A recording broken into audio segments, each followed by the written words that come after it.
உலகெங்கிலும் இருந்து இந்த நிகழ்வை பார்த்து கொண்டிருக்கின்ற சன் தொலைக்காட்சி நேயர்களுக்கு அன்பின் வணக்கம்.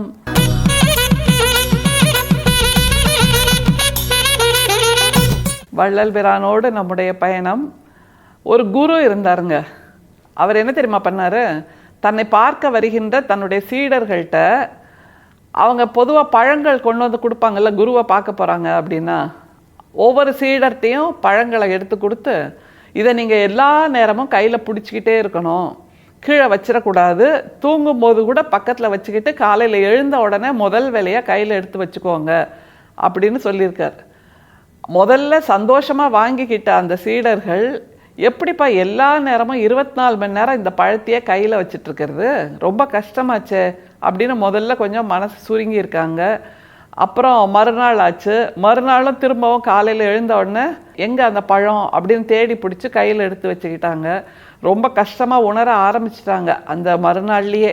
ஏன்னா எல்லா நேரமும் கையில் ஒரு பழத்தை பிடிச்சிக்கிட்டே இருங்க அப்படின்னு சொன்னால் அது எவ்வளவு கடினமான காரியம் அப்படிங்கிறது நமக்கு நல்லா தெரியும். அப்படியே ஒரு வாரம் ஆச்சா, பழம் சுருங்கி போய் அப்படியே அழுக ஆரம்பிச்சிடுச்சு. அதிலிருந்து ஒரு துர்நாற்றம் வர ஆரம்பிச்சிடுச்சு. இப்போவுமா கையில் வச்சிருக்கிறது அப்படின்னு அவங்களுக்கு ஒரே கோபமாக வருது. போய் குருக்கிட்ட கேட்கலாமா, என்ன இவர் இப்படி சொல்கிறாரு, நமக்கு என்ன வேறு வேலை இல்லையா, எல்லா நேரமும் பழத்தை கையிலே வச்சுருக்கிறது தான் நம்ம வேலையா அப்படிங்கிற மாதிரி அவர்கள் குருவிடம் கோபமாக வருகிறார்கள். வந்து சொல்கிறாங்க, குருவே குருவே, இந்த பழம் இப்படி அழுகி போச்சு, அதை தாங்க முடியல அதனோட துர்நாற்றம், இதுக்கு மேலே நாங்கள் எல்லா நேரமும் கையில் எப்படிங்க வச்சுருக்கிறது, அதனால் நாங்கள் தூக்கி போட்டுடுறோம் அப்படின்னு சொல்கிறாங்க. குரு சிரித்து கொண்டே சொல்கிறார், யாரெல்லாம் உங்களுடைய மனசில் இருக்கக்கூடிய பழைய கோபங்கள், பழைய தாபங்கள், பழைய பொறாமைகள், பழைய வேற்றுமை உணர்வுகள், பழைய ஏற்றத்தாழ்வுகள், இதையெல்லாம் தூக்கி போட்டுட்டு மனசு சுத்தமாக இருக்குன்னு சொல்கிறீங்களோ, அவங்க இந்த அழுகின பழத்தையும் தூக்கி போடுங்க அப்படின்னு சொல்லியிருக்கார். இது எந்த இடத்துல நாம் பொருத்தி பார்க்கலான்னா, நாமும் இப்படித்தான் பழத்தை ஃப்ரெஷ்ஷாக வாங்கிட்டு வர்றோன்னு வைங்க. இந்த வாழ்க்கை நமக்கு கிடைத்திருக்கக்கூடிய மிக அழகான பழம். அந்த பழத்தை தினம் தினம் தினம் நாம் சுவைக்க வேண்டும், தினம் தினம் புதிய பழமாக ரசிக்க வேண்டும், புதிய பழமாக உண்ண வேண்டும், புதிய பழமாக உணர வேண்டும். அதை விட்டுட்டு அது அழுகி போகிற மாதிரி, சுருங்கி போகிற மாதிரி, பழசிலேயே வெதும்பி போய், பழசிலேயே கோவப்பட்டு, பழசையே வைத்து கொண்டு இன்றைய நாளை, இன்றைய பொழுதை, இந்த நொடியை நாம் வீணாக்கி கொண்டிருக்கிறோம் அப்படிங்கிறத சொல்லுகின்ற ஒரு பாடல், வள்ளல் பிரானோட ஒரு பாடல். அதில் 7 விதமான ப்ரொமோஷன் அவருக்கு ஒரே நாளில் கிடச்சிச்சு அப்படிங்கிறாருங்க. இது எப்படிங்க சாத்தியமாகும்? பொதுவாக சினிமாவில் தான் 3 நிமிஷம் பாட்டில் சொடக்கு போட்ட மாதிரி ஒரு ஹீரோ ஏழ்மை நிலையிலிருந்து செல்வ நிலைக்கு மாறிடுவார். ஆனால் வள்ளல் பிரானும் தனக்கு அந்த மாதிரி ஒன்று நேர்ந்தது அப்படின்னு சொல்கிறார். அதுவும் நாழிகைக்குள்ளே நேர்ந்துடுச்சு அப்படிங்கிறார். அதுதான் மிக ஆச்சரியமான ஒன்று. நாழிகைனா எவ்வளோன்னு நமக்கு தெரியும். 24 நிமிஷம்தான் ஒரு நாழிகை. அந்த 24 நிமிஷத்துக்குள்ள ஒரு நாளுக்குள்ள இவ்வளோ மாற்றங்களா அப்படின்னு கண்ணை விரிய விரிய விரிய வைக்கக்கூடிய ஒரு பாடல் இன்றைக்கு நமக்கு வள்ளல் பிரான் கொடுக்கிறார்.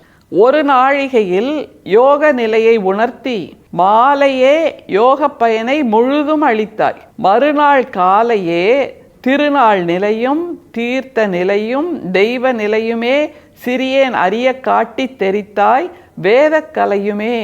இந்த பாட்டில் வேதக்கலையுமே அப்படின்னு சொல்லி முடிக்கிறார்ல, அது என்ன ஒரு குறிப்பை சொல்லுது அப்படின்னா, நம்மெல்லாம் காய்கறி வாங்க போகிறோன்னு வைங்களேன். முந்தியெல்லாம் இந்த வழக்கம் இருந்தது. எல்லாத்தையும் வாங்கிட்டு அந்த நடைபாதையில் வச்சு தானே கூறு போட்டு அப்போல்லாம் காய்கறி விற்பாங்க. அவங்கள்ட்ட கொசுரா கொஞ்சம் கொடுமா அப்படின்னா கொஞ்சம் கொத்தமல்லி, கருவேப்பிலை, இல்லை கொஞ்சோண்டு ஒரு குத்து பச்சை மிளகாய், இதையெல்லாம் கொசுரா வாங்குற மாதிரி வள்ளல் பிரானும் அந்த வேதக்கலையை கொசுராக கொடுக்கிறார். சரி, இவ்வளோ பிரம்மாண்டமான விஷயங்களையெல்லாம் நீ கற்றுக்கிட்ட, இருந்தால் கூடுதலாக இதையும் வச்சுக்கோ, வேதத்தையும் தெரிஞ்சுக்கோ அப்படிங்கிற மாதிரி கொடுத்திருக்கிறார் என்றால், அந்த வைதிகர்கள் சொல்லுகின்ற வேதத்தை வள்ளல் பிரான் சொல்லவில்லை என்பதை முதலில் புரிந்து கொள்ள வேண்டும். அதை எப்படி புரிஞ்சுக்கிறதுங்கிறத முதல்ல பாடலில் பயணிச்சுட்டு வந்தால் தானாக புரிஞ்சிடும். பார்க்கலாமா? ஒரு நாழிகையில் யோக நிலையை உணர்த்தி, இதுதான் ரொம்ப முக்கியமான குறிப்புங்க. ஏன்னா ஒரு சிலர் இருக்காங்க நம்மக்கிட்டேயே, நாமளும் அப்படித்தான், வாழ்நாள் முழுக்க கோயிலுக்கு போகிறது என்ன, பூஜை பண்ணுறது என்ன, புனஸ்காரமாக இருக்கிறது என்ன, அப்படின்னு ரொம்ப பக்தி பூர்வமாக இருந்துக்கிட்டே இருப்போம்.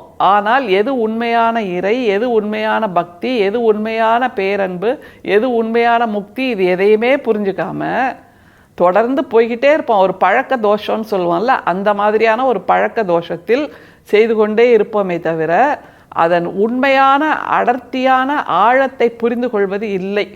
ஆனால் வள்ளல் பிரான் ஒரே நாழிகையில் அந்த யோக நிலையை உணர்த்தி அப்படிங்கிறார். அவர் வாழ்ந்தது வெறும் 51 வருஷம் தானே.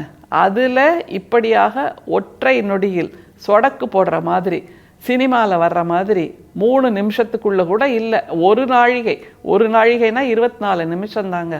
அதற்குள் யோக நிலையை உணர்த்தி என்றால் எந்த இடத்துல அவர் உணர்ந்திருப்பார் அந்த நிலையை?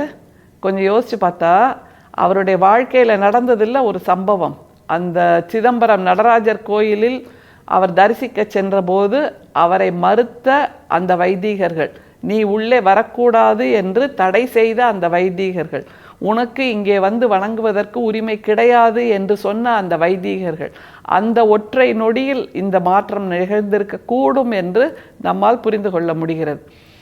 ஏனென்றால் அந்த ஒற்றை நொடி, சொடக்கு போடுற நொடியில் தான் மனசு மாறுது வள்ளல் பிரானுக்கு. இந்த சிதம்பரம் கோயிலை போலவே நான் இன்னொன்றை உருவாக்கி காட்டுகிறேன் என்று உருவாக்கியவர் வடலூரில் ஞான சபையை என்றால் அந்த யோக நிலை என்பது இதுதான்.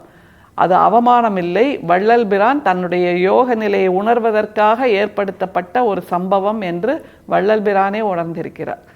அடுத்தது பாருங்க, ஒரு நாழிகையில் யோக நிலையை உணர்த்தி மாலையே யோக பயனை முழுதும் அளித்தார். ஏன்னா அன்னைக்கே அவர் முடிவு பண்ணிட்டார்ல, வடலூர்ல நான் ஒரு சிற்சபையை உருவாக்குவேன், ஒரு ஞான சபையை உருவாக்குவேன், சிதம்பரத்தின் பொற்சபைக்கு மாறாக நான் ஒரு ஞான சபையை உருவாக்குவேன் என்று அன்றைக்கு மாலையே அவர் முடிவு செய்து துவக்கினதுதான் வடலூரின் ஞான சபை. அதனால் ஒரே நாள், ஒரே நாழிகை, அதற்குள் இத்தனை மாற்றங்கள் என்று வள்ளல் பிரான் ஒப்புதல் வாக்கு மூலம் கொடுக்கிறார். சரி, மாலைக்குள்ள இப்படியான அடுத்த நிலைக்கு பயணப்பட்டாச்சு. அடுத்த நாள் காலையில் என்ன ஆச்சுன்னு சொல்றாரு பாருங்க. மறுநாள் காலையே திருநாள் நிலையும் தீர்த்த நிலையும் தெய்வ நிலையுமே. மறுநாள் காலையில எழுந்தா திருநாள் நிலை, தீர்த்த நிலை, தெய்வ நிலை மூணுமே கிடைச்சிருச்சான். அது என்னது? திருநாள் நிலை, தெய்வ நிலை, தீர்த்த நிலை. திருநாள் நிலை என்றால் கொண்டாட்டமான மனநிலை. ஒரு திருவிழா வருது அப்படின்னு வச்சுக்கோங்க, ஒரு பண்டிகை திருநாள் வருதுன்னா கொண்டாட்டமாக இருக்கும்ல, மனசு சந்தோஷமாக இருக்கும், மனசு முழுக்க பட்டாம்பூச்சி பறக்கும். அப்படியான ஒரு மனநிலையை கொடுத்திருக்கிறது அவர் செய்த சங்கல்பம். அடுத்தது தீர்த்த நிலைங்கிறார். தீர்த்தம்னா உயர்வு தாழ்வு சொல்லுகின்ற அந்த தீர்த்தம் அல்ல. தண்ணீர் எப்படி தெளிவாக இருக்கிறதோ தண்ணீருக்கு தீர்த்தம் என்றும் ஒரு பெயர் இருக்கிறது. அந்த தண்ணீரின் தெளிவை போல் மனசு கலங்காமல் தெளிந்திருக்கிறது அந்த நிலை. தெய்வ நிலை என்றால் நாம் எப்போவுமே தெய்வ நிலை என்றால் அதை உயர்வு நிலை என்று தானே சொல்வது வழக்கம். அப்படியான இதெல்லாம் எனக்கு அவமானமே இல்லைப்பா, நீங்கள் சொன்னதெல்லாம் ஒரு வார்த்தையே இல்லை, நான் அதையெல்லாம் பொருட்படுத்தவே இல்லை, எனக்கு கோபமே இல்லை, எனக்கு உங்கள் மீது வெறுப்பே இல்லை என்பதாக ஒரு உயர்ந்த நிலை, தெய்வமாக உயர்ந்த நிலையை அவர் தனக்குத்தானே அருளி கொண்டிருக்கிறார். எனவே மறுநாள் காலையில் பார்த்தா ஒரு திருநாள் நிலை கிடச்சிருச்சு, ஒரு தெய்வ நிலை கிடச்சிருச்சு, ஒரு தீர்த்த நிலையும் கிடச்சிருச்சு அப்படின்னு வள்ளல் பிரான் சொல்கிறார். அடுத்தது என்ன சொல்லி நிறைவு செய்கிறார் பாருங்க. திருநாள் நிலையும் தீர்த்த நிலையும் தெய்வ நிலையுமே சிறியேன் அறிய காட்டி தெரித்தாய் வேதக்கலையுமே. அதுதான் நிறைவு செய்கிறது அந்த வார்த்தை, வேதக்கலையும் எனக்கு காட்டினாய். அப்படின்னா எல்லா வேதங்களும் மக்களுடைய மனசில் தான் இருக்கின்றனவே தவிர சொல்லுகின்ற வார்த்தையில் சொல்லுகின்ற மந்திரத்தில் இல்லை. வேதம் என்பது எல்லாவற்றையும் சமமாக பார்க்கின்ற நிலை, எல்லாவற்றையும் கடந்த நிலை என்பதை எனக்கு உணர்த்தி இருக்கிறாய் என்று வள்ளல் பிரான் சொல்கிறார். என்றால் ஒரு நாழிகை போதுங்க மனசு அப்படியே தெளிவாவதற்கு. வாழ்நாள் முழுக்க நாம் சடங்குகள் செய்ய வேண்டும், சம்பிரதாயங்கள் செய்ய வேண்டும், ஆகமங்கள் செய்ய வேண்டும், வழிபாடுகள் செய்ய வேண்டும் என்பது கிடையாது. ஒற்றை நொடிக்குள் நமக்கு மனமாற்றம் நேரும். அப்படி மனமாற்றம் நேரும் போது அது நம்மை திருவிழா நிலைக்கும் தெய்வ நிலைக்கும் தீர்த்த நிலைக்கும் அழைத்து செல்லும். அந்த நொடியை நாம் சிக்கன பிடித்து கொள்ள வேண்டும் என்பதைத்தான் வள்ளல் பிரானின் இந்த பாடல் காட்டுகிறது. அந்த நொடி எப்போது வரும் யாருக்கும் தெரியாது. இதோ இந்த நொடியில் கூட வந்துவிடும். எனவே அதை தேடி அலைந்து பயணப்பட்டு புரிதலோடு வாழ்வதே வள்ளல் பிரான் காட்டுகின்ற ஜீவகாருண்ய நிலை. அருட்பெரும் சோதி, அருட்பெரும் சோதி, தனிப்பெரும் கருணை, அருட்பெரும் சோதி. மீண்டும் சந்திப்போம். நன்றி, வணக்கம்.